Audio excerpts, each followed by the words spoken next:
I don't even know what we need right now.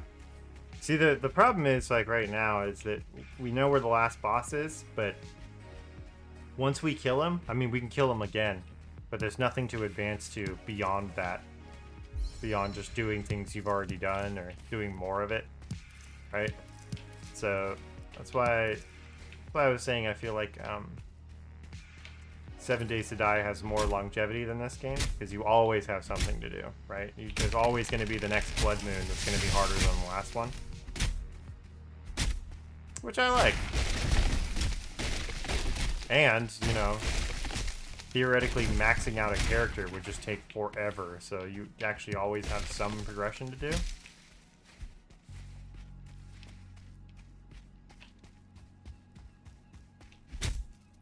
If that makes any sense. So I want to play 7 Days to Die again. This game made me want to play 7 Days to Die.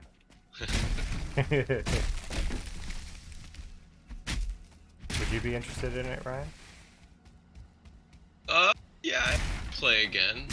I think so. I think I'd play again. Yeah.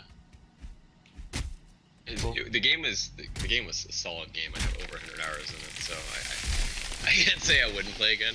Yeah, it's like, I mean, like anything, you get bored of it eventually, right? But yeah, there's no mystery anymore. Like it's fuck a you, hard log. genre to, This fucking log just rolled all the way down. dude, honestly though, I feel like we should just get this Bannerlord mod and have everyone get Bannerlord. Yeah, you think that'd be cool? This thing's so. I mean, it's a player-driven economy now, so everyone has to produce like food and whatnot and sheep and. Oh, you don't just go to villages and buy it? Well, you might be able to, but here, where does it say? The players themselves produce raw materials and deliver them to the workshops while working in the villages. Workshop owners produce food, weapons, and armor, and then deliver a finished product to the market. The finished product is in demand by military units and serves as an aid in military campaigns. So it sounds like you have a role in it. I think workshop owners are players. Huh. I don't know. It just sounds too big to be true. You know what I mean? Yeah, for sure. If it was actually true, what you do is one person creates a clan and you make yourself the clan leader, and then everyone joins your clan and they're generals in your army, and you just go gallivanting around the Bannerlord open world, doing what you would normally do by yourself, but with all your friends against other players. Like, it sounds amazing. Tournaments are multiplayer. I don't know. It'd be really cool if it actually works like this, and we could just get everyone in our group involved in it. But yeah. Because like Kristen could like go start her farms and whatnot, and then me, you, and Madison, and whoever else is playing could go do tournaments, or I don't know how tournaments are gonna be handled though, because it may we have to fight each other at some point, but do battles. Yeah. It just sounds really interesting. Basically turns it into an MMO.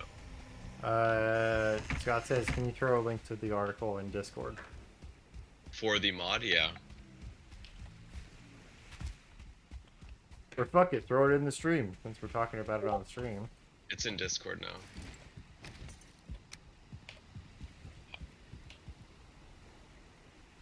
I'm not on Twitch right now, so. Cutter. Where's my damn stone cutter? I think there's a fucking fueling spawn in our farm here.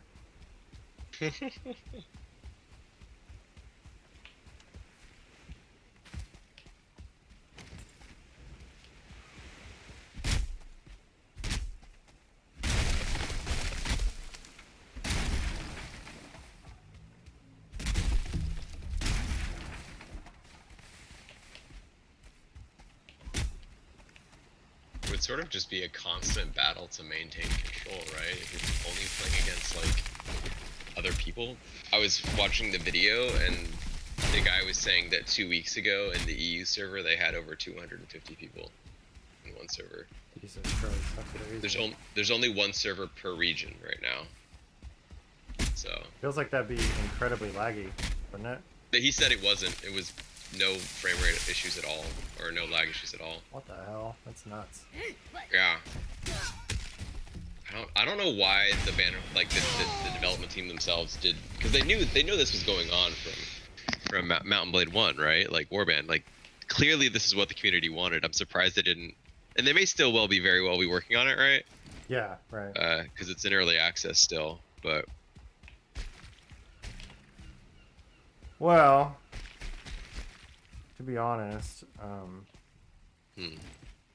Bannerlord 2 took like 10 years to release or something like that. true, yeah. It took an insanely fucking long time to come out and essentially just be the same game. I mean, obviously it's not quite the same, but it's pretty much the same fucking thing. Yeah, there's not a lot. They probably had to develop an entirely new. I think the problem with them is they're not reusing any existing technology. Like they're using like their own engine or something, or Yeah, I they don't gotta know. like remake everything from scratch or whatever. Yeah. Because to be honest, a video game shouldn't take 10 years to develop. Like if you No, have it should not. if you have the proper resources, right, to make it happen. I'm not a video game developer, so I'm not going to claim any true knowledge here, but I feel like 10 years is way too long for a video game to be developed. Yeah. Maybe your idea sucks if it's gonna take you that long. Yeah, or you're working on it by yourself. You are the only individual, or something like that. Right. Yeah, weird, man. It's fucking weird. Yeah. Own engine means no monies to anyone else. It's true. It's true. Oh, these are big boxes. That's why they have. Oh my god, there's so much room in them now. These are the regular boxes, right? Okay. Valuables, coins, stone. Yep. Oh, we got trophies. Trophies. Do you have a place for seeds? Maybe up here.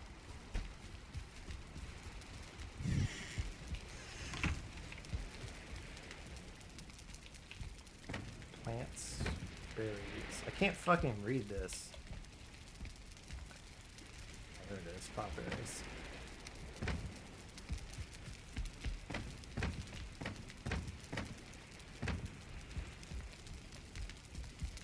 Things that last a long time tend to be stuck in development hell tends to lead to more issues than you would expect, like having to update to change engines or, God forbid, obsolete engines. Oh, yeah. So yeah, the longer the project takes, the more conflicts you run into. Yeah, like a fucking Windows update comes out, and now it's like, oh, well, this doesn't work with that old thing. We gotta like redo everything. Some shit like that happens, right? Yeah, I could see that happening. Actually, need to put that back.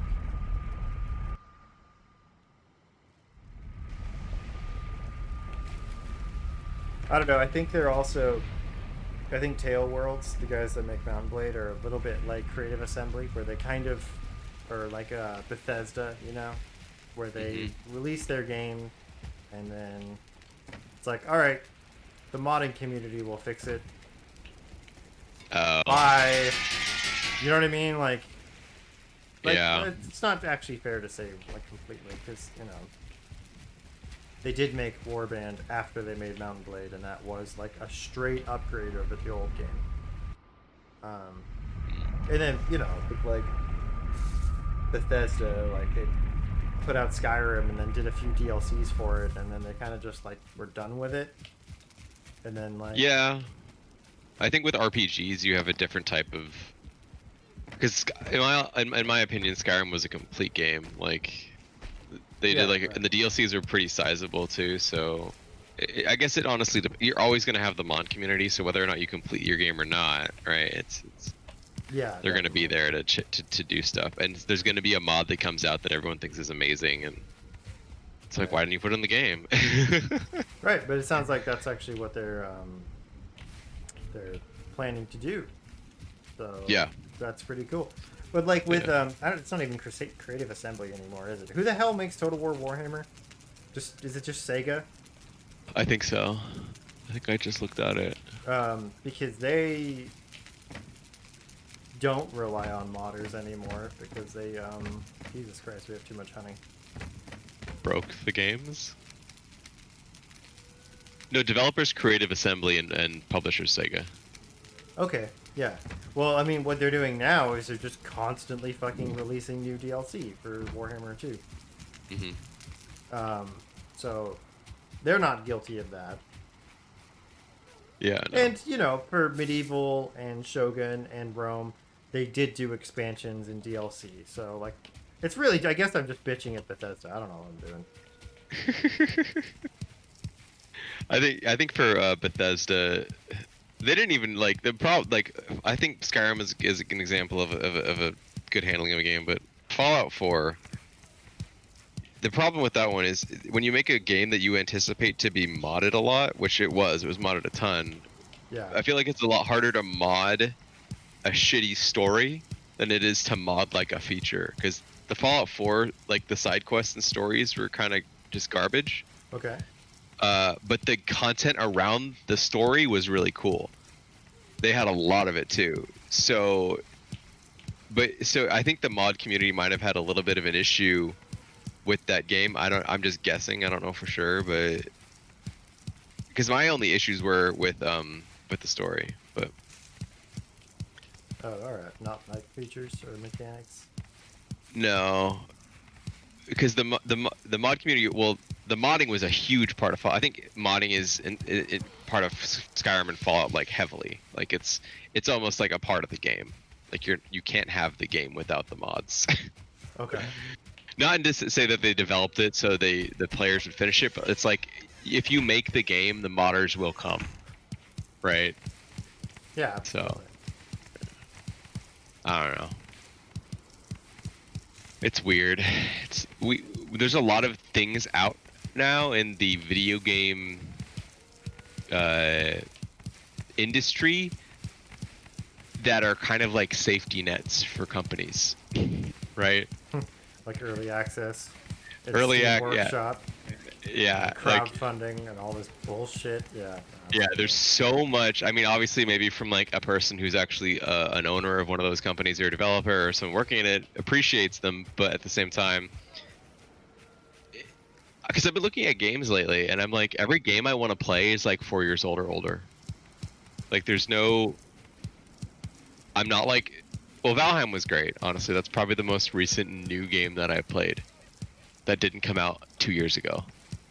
Right. And Hunt Showdown is what? Oh yeah, Hunt Showdown, 3 years old now? Because this is the third anniversary. So, yeah, 3 years. yeah. But most of the games like I've been really enjoying, especially single player games, have been a while back. Like, and it could be just because I haven't discovered the right ones yet. But I feel like it's hard to find something that isn't in early access, or right now at least, or it's not quite what you want, but the mod's gonna make it what you really want, or yeah, Right. it's Yeah. weird. I've never been much into modding personally. Like for Skyrim, I think the only mod I got was the SKSC inventory mod. That was it. Yeah. That was the only one I did. Just one mod just to make the UI in the inventory not hot fucking console garbage. Well, that's all I did. For sure. For sure. I There's haven't our really wolf been pen, into that Scott. much Check it either. out. Oh, the wolf pen. What's up, wolf? Got 6 wolves right now. We got a boar pen over here. EA crowdfunding and the like have their point. They can be used in a good way to help with production. They can be abused. Yeah, I mean, obviously, like, anything can be abused, right? Oh, so many piggies! Look at all these piggies.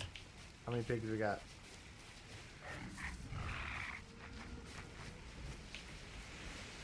13 piggies? I demand more. Go, piggies. Feast. Feast upon my turnip carrots. Yes. Yes. Another thing I think is interesting is even though all these gaming companies now have what I would call a ton of safety nets to like either push the development timeline down or to like make up for shortcomings in the game, Yeah, companies are taking less and less risks every year. that's true. It's like you have all of this protection now All but right, sweet salt. you're Have a good night, taking man. way less risks than Thanks for gaming stopping by. companies did back in, like, I don't know, 2015, 2016, and farther back, which is reverse of what I would think it would be.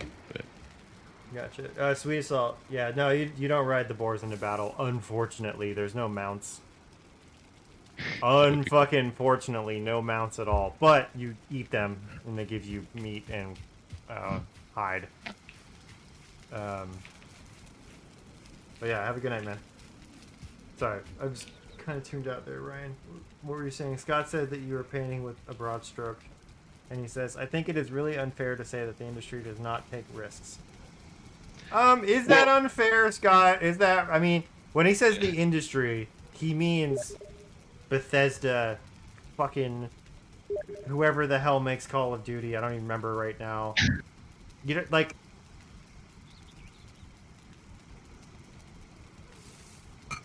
I have such words, but you are on a locked Discord channel. No, I like being the moderator. This is fun.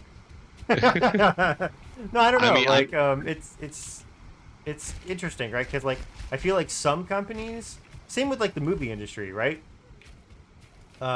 They kind of can't take risks.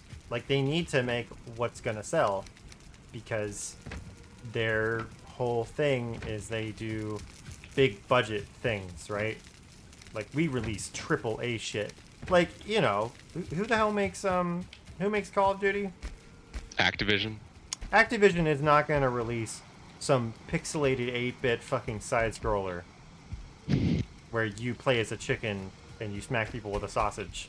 Like, they ain't doing that. That's not their game, right? Like, they make the big fucking, you know, mow down the brown people with the M16. That's their game.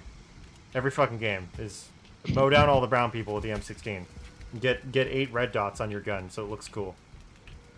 That's what they do, right? So they're not gonna fuck with anything that's not that. Like maybe they'll take like a slight risk, like, ooh, in this game you get a drone strike after 5 kills instead of 3. Ooh, how will the player base react? But a lot of companies do take risks, like fucking Valheim. Valheim was made by 5 people, and I don't know if you would call it a risk, but this game could have absolutely fell on the indie game floor and no one looked at it. Oh yeah, 100%. This game did not. There's nothing about this game that's like, no, this is definitely going to take off and be a success. So you could call that a risk, right? Yeah. I have a specific thing in mind. Yeah, you're talking about like the 500-person fucking company that does something like Valheim and then it flops and they're like, oh, okay, layoff time, like. Well, also what I'm talking about is mechanics specifically. So like I've been watching a lot of videos about games that would like this is just an example because I've been looking for games like this, but games that have really cool magic systems in them, like where you can like do some crazy shit, like using the physics engine to combine stuff and create your own content, right? Within the game using the game engine. And so I was watching all these videos about like this game's got an amazing magic system, this and that, and you don't really see that anymore. You have people are taking risks on other things potentially. Like I know there's nuance to it that I don't fully understand, but that's what I think makes a game unique and will draw an audience is those types of risks where you're doing something like where you're doing sword fighting completely different from any other game, or because I don't care if you take a risk on the story. Like a story is a story. Like it's going to be good or it's going to be bad.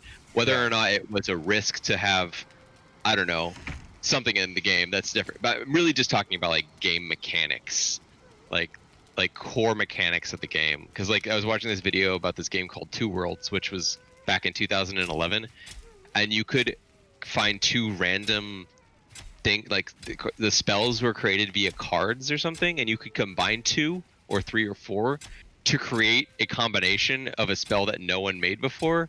Okay. And it was, and you could like basically, and so that and then you would discover things brand new, kind of like in Magica, that game where you would like combine spells and it would create. I mean, it's been used, but that's kind of the concept I'm getting at is companies come out with games, they look good, they got a decent story, but the sword fighting is, you know, generic. You swing sword, you lock on target. You maybe counter, you block. There's nothing unique about a lot of the games that come out these days that are like that, or FPS. You can't really be unique with an FPS. Like, there's something. Well, no, I wouldn't say that. There's probably ideas out there, but that's all I'm getting at. It's just mechanics within the game. Mm. Right. So. Yeah, no, I hear you. Yeah. Let's see. So Yeah. it says. Back up a little bit. Yeah. Let's see if I can plant things while I'm not looking. Okay. People expect them to release a particular type of game and quality. What's up, Chronos Chick? I didn't see you there. I thought you were Panda because you had the same color text. That this is not the point of AAA game or game studios. Those massive tentpoles are used to bring in the money that can then be reinvested by the publisher branch to smaller games, AA or smaller, to try all these things on a smaller scale. AAA games are too large, expensive, and public to chance a failure on untested mechanics. Which is what I was saying, right? Yeah. You're not going to get the chicken side-scroller shit, made in, like, fucking AK with, like, TV commercials and shit. Yeah. Because no, I get it. What yeah. if it doesn't work and now you've lost, millions of dollars and you got to lay everyone off because your game flopped? Like, same thing with movies. Like, they're... I don't think they have it in them to make a Star Wars movie that doesn't have a fucking lightsaber in it. Like, I feel like at this point, like, it's just never going to happen. The closest thing was The Mandalorian, right? And it still had a fucking lightsaber in it. They couldn't not do it. It's like they had to just jam that Jedi dick in there somewhere, didn't they? Couldn't just leave it out. We couldn't just have Star Wars Galaxies, the TV show. Like, nope, it's got to be about the Force and the Jedi. Again. Yeah, well, I think that makes sense, Scott, because a lot of the games coming out that I find that are like that uniqueness that I'm looking for are coming from small publishers. Right. But it's frustrating for the community because these AAA, you get so much publicity for these AAA titles, and then they're probably gonna suck. like I don't know. I think I'm a little jaded from the whole. I think everyone's a little jaded from Cyberpunk 2077. To be honest. That's but fair. And yes, Solo did have a lightsaber in it. Right at the end. Darth Maul whips out his fucking lightsaber while he's on a hologram. Oh, wow. But there's another game coming out in the next couple months called Biomutant, which I think is taking a big risk. It's something that I've never seen a game do before. You play as little animals. Like you can play as, like, obviously they're not, you're like it's more like how do I put this? Your character is a squirrel, but it's a squirrel that, like, wields a sword and does backflips. It's like, it's kind of like cartoony in that way. It's what do you call that? Anamorphic? Yeah, like Mice and Mystics or something like that. Yeah. Right. Yeah. And so that's a completely different game, right? And when you create your character, it's like an RPG, right? Where you're gonna have a lot of customization. You don't get to actually pick what you're good at as far as skills. However, it's how you design your body type is what makes you good at certain things. So if you make your guy fat and strong, he's going to be really slow. If you design him to be super small and skinny, you'll be really fast. Like, it's pretty cool. I like that. Yeah, so and that's honestly, that game's gotten a decent amount of publicity, I'd say. So they're out there. What It's was just it called timing. again? Biomutant. Biomutant. I think fun. so. Do you play as mice or? Yeah, well, you can play. I think you can play as like a hedgehog or like I don't know. Ooh. It's Biomutant. There it is.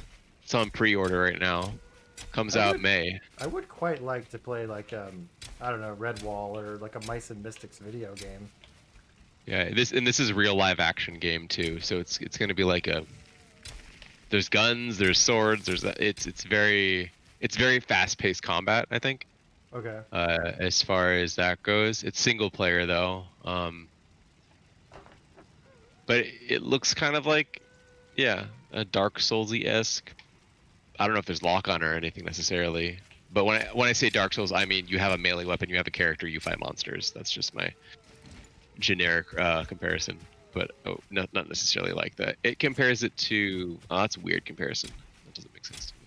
But again, a new developer. I've never heard of the developer before, so pretty interesting. Okay, that sounds cool. All right, I'm gonna catch up on this. So where are we? Cyberpunk is a whole thing. It says because they spent most of the budget on marketing instead of the damn game. Scott says that's not really even true either, Panda. That isn't true. If they have a big budget, then they'll have a big marketing budget as well. So the marketing budget is usually going to reflect the overall budget. But then, if the game comes out and then it, plays like crap, but like had a great marketing campaign, then everyone feels like they're gypped and they're like, why didn't you just spend it on the game? It's like, well, they did, but you just didn't like the game, and they marketed the shit out of it, right? I must have lightsaber. Yep. I have a more complex answer, but it would take a while to type out.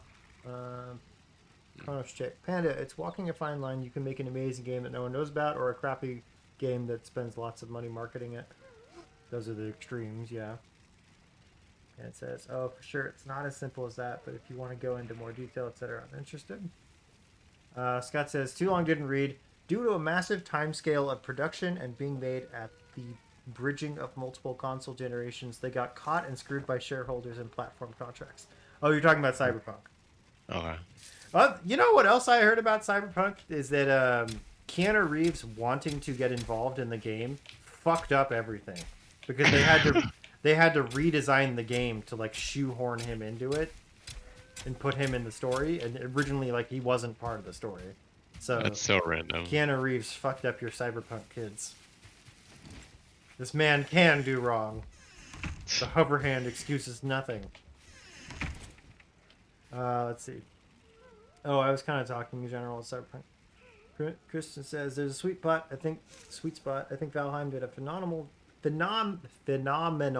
job defining a minimum viable product with a high enough level of quality. Yeah, that's true. Yeah. There's enough to keep people interested, and it works well enough so people aren't frustrated, but you can tell that the game isn't finished. Yep.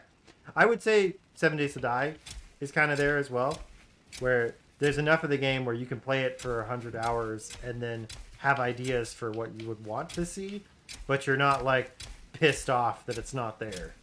Oh my god, I can't believe there's no frag grenades. Yeah. Shit game, right? Unlike PUBG launches without a fucking first-person mode. And people are like, what in the goddamn shit fuck are you guys doing? Like, you made a shooting game that doesn't have a first-person mode. Like, what? I'll speak to that. I have not really heard Scuttlebutt saying that. Yeah, and 7 Days to Die is, like, I think pretty similar, right? Like, it's got a lot there. It's got a lot of moddings potential. Mm-hmm.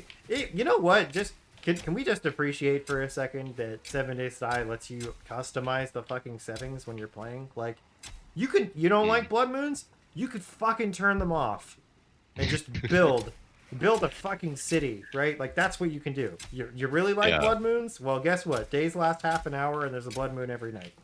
Like, do whatever the fuck you want. I think that's really important for keeping players interested. Like, that's the problem I'm having with Valheim right now. Like, I'm planting all these carrots. I don't know why. I don't need this many fucking carrots. Why am I doing this? This isn't necessary anymore. I don't need this. Even if I make like 700 carrot stews, I only need one of them to go fight the boss. And then I'm done, right? Like, what the fuck else do I do? Get my skills up so I can go kill Grey Dwarfs in one hit? Like, what's the fucking point? Yeah, my run skill is 60. Ooh. I have two games though, Corey. Okay. That are coming out that you might be interested in. Okay. All right. One is called Manor Lords. Interesting. It's upcoming medieval strategy game for the PC that combines deep, organic, and realistic city building with large-scale tactical battles. Oh my fucking god. It's single player, but That's it's like what I wanted to do for a board game. That's amazing. yeah. So it's probably going to be something similar to like Total War game. I don't know how close to Bannerlord it would be, but I feel like it'd be closer to like Total War, where you're actually building cities. Like the video I'm watching here, you're straight up designing the roads and how you enter and exit the town. Cool. So yeah, it's like in-depth city management and tactical combat. And then the other game is Stalker 2. Ah, yes. Yeah. Holy shit. I don't know much about it yet, I but really hope they add some kind of co-op to Stalker. That's what we've always wanted, you know? yeah. Question about that though, just a generic thought is, why not put co-op in every game? I think just 'cause Honestly, I think I know because there's an to make answer, it but a meaningful co-op experience actually requires a bit of investment of it time, does. you know? Like, Yeah, it does. you have to figure out, like, networking. Is it going to be peer-to-peer? Do they make their own server? And then, like, how does this function? Like, if we're playing Skyrim co-op, like, do we each have our own house? Do we share the quest? Can we both get the same quest and choose different answers? And then, like, one of you joins the Imperials and one of you joins the whatever other faction was in Skyrim? Like, how does that work? Like, what's the benefit of it? Like, yeah, I think it gets weird. It gets weird when you start making it co-op.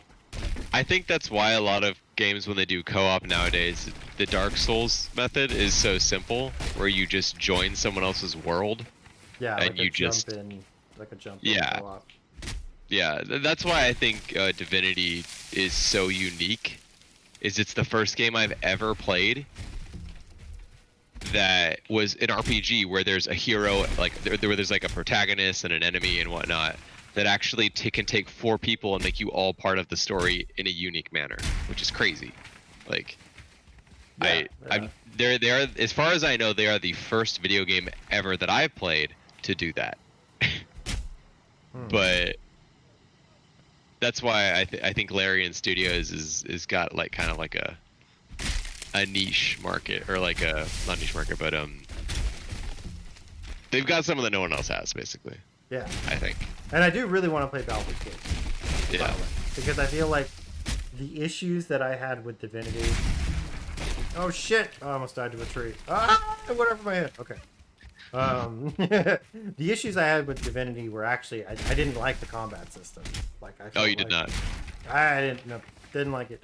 I didn't like the skill book thing. Okay. It was fun for about 5 minutes before I realized that it's like, wait a minute, no, there really is like an ideal way I can be building this character, and these skill books have no fucking purpose in this build because I don't have the action points to actually cast a spell ever, right? Or I'm getting these 2 spells to like do effectively the same thing, so I can do it when it's on cooldown, and that's basically it. I wanted there to be classes. I think that's what it was. I think in Divinity, I wanted there to be some investment in the character, and I can actually make a unique fucking character, which is actually impossible in Divinity. Like, you can't be a unique character because anyone can go get the fucking skills and then do all the same things you do. Oh, that's what you mean by unique. Okay, I see. Yeah. Unique to everybody else. Yeah. Like, I want to have like a fucking role in the game, you know? Yeah, Baldur's Gate is built completely off of the Dungeons and Dragons system. So I mean, technically someone could choose the exact same class you are and the, like, you know, but like. Yeah, that's true.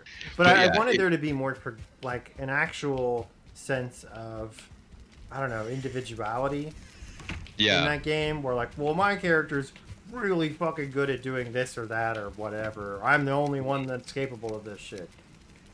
But got it. You didn't have that, so that was strange. Well, no, Baldur's Gate definitely has that, and there's no spell books either. Right. It's much more the combat generic, like, you know, I'm a warrior. You get spells as you level up, basically. Right. But the combat though is the same, where you have a primary action and a bonus action, so you can like move and attack, move, do an ability. Like it's the same in that respect as far as like speed goes for the combat. Like you're not doing, you can do more with your turn if you have things that give you another action. So it's a similar system for combat, but the fact that you can simultaneously take turns, I think might help that a little. Yeah. That was the other issue I had, was that it was like, totally possible to just be sitting on your thumbs waiting for someone to fucking finish their goddamn turn. That was really, really annoying. I don't know if you guys understood like how annoying that was. It doesn't bother me at all. No, I couldn't fucking stand it. Because I didn't build a complicated character. I built a fucking generic, death knight. Yeah. I run up, I hit things, I don't die. All right, your turn. And then it's like, okay, I'm going to jump over here and then use time warp to go back and then jump over here and pull this guy into my fire thing. Then I'm going to take a second turn, mind control this guy, cast all his spells. And you're like, when the fuck do you need me here? I don't feel like I'm necessary in this fight. It was really frustrating, man. Because it made me feel like, I don't feel like you should ever get this feeling when you're playing a co-op game, right? But I actually wanted to respec my character to get my initiative higher than yours and Madison's, just so I could take a fucking turn before the fight was over. Like, I just wanted to be the first one to swing my sword, and then I could walk away and go take a shit until it's my turn again. I think that's a two-parter. Obviously, Madison and I have played so much of the game before you and Kristen joined that there was no like discovery process for you all. Yeah, that's what Kristen was saying. It was like we had already done everything, and So I think that was when Baldur's Gate, too, when Baldur's Gate 3 comes out, I want all four of us to start from the beginning. No one has any knowledge, all of us at the same time. Yeah, I think that would make it a lot more interesting. 100%. And like, I think there's gonna be the possibility for your like characters to interact within the story. So like, because like there's romance, right, in the game, but you can play as the characters that romance, I think. Oh, okay. So I think the even more so in Baldur's Gate, the storylines are going to be so intertwined within the main characters that you guys are going to be like acting out parts of the story as playable players rather than just NPCs. Like it's super, like I can't even wrap my head around exactly what it's gonna be like as far as story goes. But like in the beginning, because I played the beginning of it, I played like the first like 15 minutes because I just wanted to see what it was like. Yeah.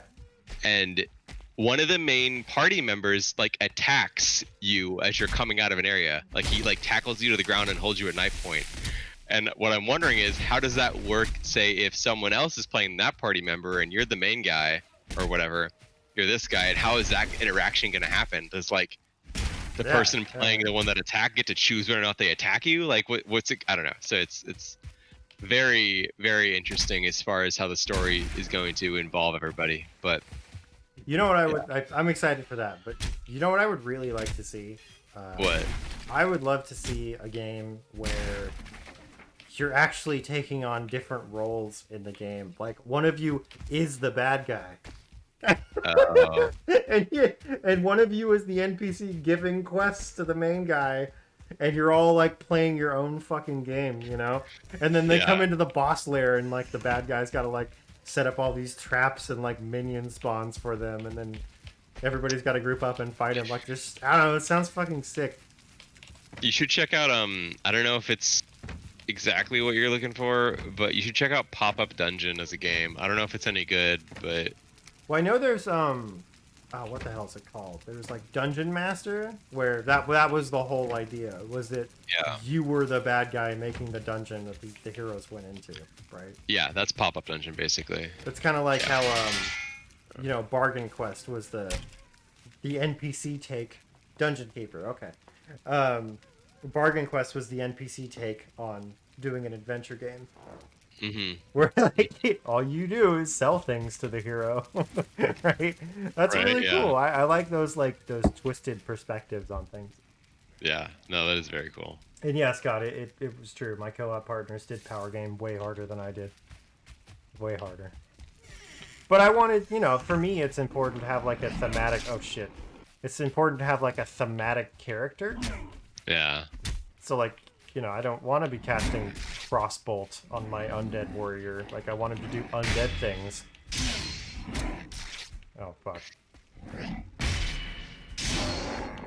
I think Hunt's back up, Corey, because Dogmeat's playing it. So. Oh shit. You should pick up He's getting a DK2 launcher. from GOG or War Off the Overworld on Steam. Oh, okay. Is that similar shit? Hmm.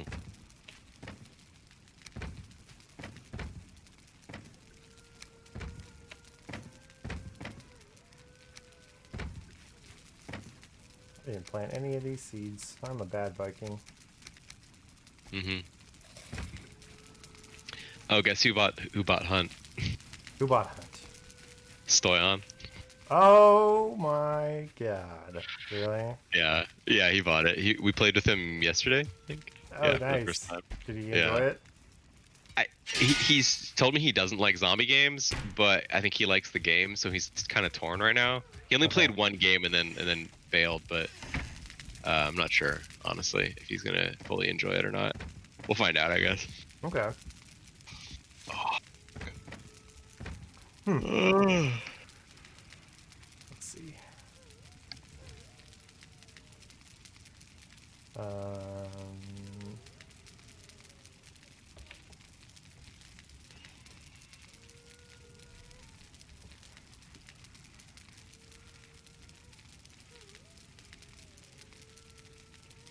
All right. If he left after one game, though, does not sound like he was into it. I mean, did he have to, like, go or something? He wanted to go watch more Attack on Titan, I think is what he said. Okay. Priorities. Yeah, Hunt's back up, Corey. Oh, let's jump back over to Hunt then. I'm inside the game. I'm in the servers.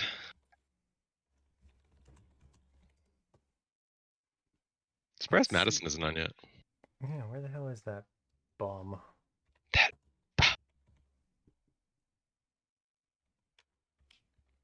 Oh yeah, the guys that make Endless Legend, and Endless Space and whatnot, they are coming out with a game called Humankind, which is the system they have, but it's not like fantasy or sci-fi. It's like more Civ-like in terms of theme, like where you're playing as like cavemen and then you, I don't know, advance into, yeah, it looks interesting.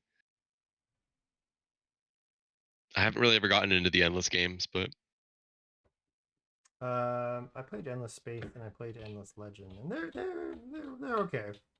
Honestly, sure. I just think that's not my style. I don't think I like 4X games.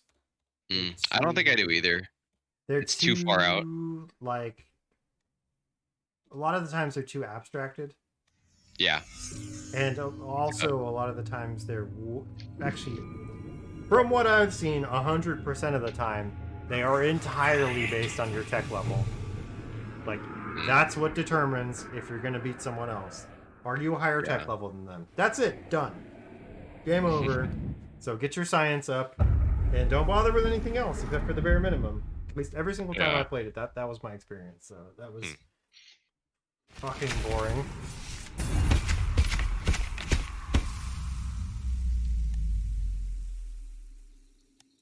Okay. Up is up. Okay, I'm in. Okay. Looks like he's Dogmeat's playing with Kate though. Yeah.